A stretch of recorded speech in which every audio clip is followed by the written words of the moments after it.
The health and safety of TRU's faculty, staff, and students is very important to us, which is why this partnership to install antimicrobial copper on buildings on campus is such a great initiative.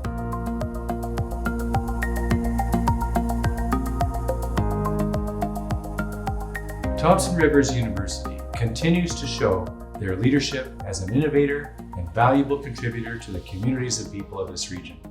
Students and staff will all be safer with the added layer of protection copper services provide.